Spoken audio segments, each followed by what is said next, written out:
Let's be honest, when people hear Latin America, they still imagine distance, risk, instability, something not fully serious, not a place where real capital goes. But here's the shift. That mental model is breaking, and Uruguay is one of the clearest signals of that. Uruguay never tried to impress anyone. No hype, no next big thing narrative, no loud positioning. It did something much less sexy. It built stability, quietly. Strong institutions, predictable rules, not surprises. And for years, that wasn't enough. Because in global finance, there are always two realities: what the system says and how people behave. On paper, Uruguay has been compliant for years, aligned with OECD standards, fully cooperative with the European Union, not sitting in any major global blacklist. The system already set. The country is clean, but money didn't fully move because behavior lagged behind. The countries, and especially banks, still treated Uruguay like, looks fine, but let's double check everything. And that double check everything is where friction lies. More paperwork, more compliance questions, more delays. Nothing illegal, just expensive in time and energy. And this is a part nobody talks about. Finance doesn't break at the law level. I will repeat, finance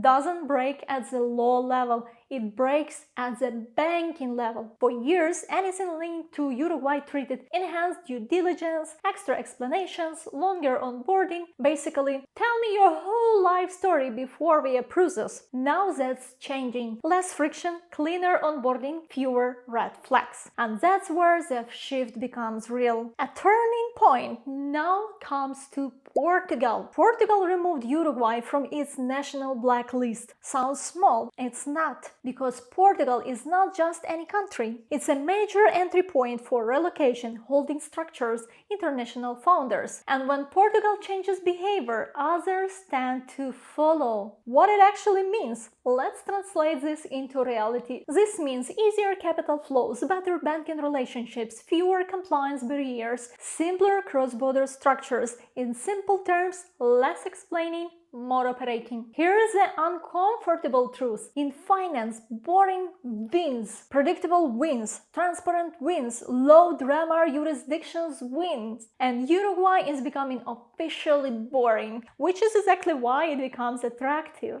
Zoom out, this is not just about Uruguay. Uruguay is usually the signal country, the one that moves first. When Uruguay becomes easier to work with, it usually means one thing: the perception of the region is shifting. Latin America is slowly exiting the category of too far, too risky, too complicated, and entering structured, compliant, investable. Not fast, but clearly. Now look at the bigger picture. Europe is becoming more regulated, more expensive, more complex. Banks are de-risking, compliance is tightening, and capital does what it always does. It looks for balance. And suddenly, Uruguay looks reasonable. Not excited, not hyped, but stable, predictable, understandable. And in global finance, that combination is rare. Look at the region. Argentina unstable, Brazil complex, and Uruguay just sit there and say unpredictable. And that's exactly what long-term capital wants. This is why I'm watching this region closely, because most people are still looking at the old map, and the map is changing quietly. So next time someone says Latin America is risky, Latin America is far, Latin America is not serious, remember this: when countries update their behavior, it's not emotional, it's calculated. Uruguay is not becoming something new, it's becoming something much more powerful, normal. And in finance, that normal is where the money goes. If you want to understand where capital moves next, subscribe and tell me which country should we break down next, because catching the shift early is always cheaper than catching it late. Your Maria.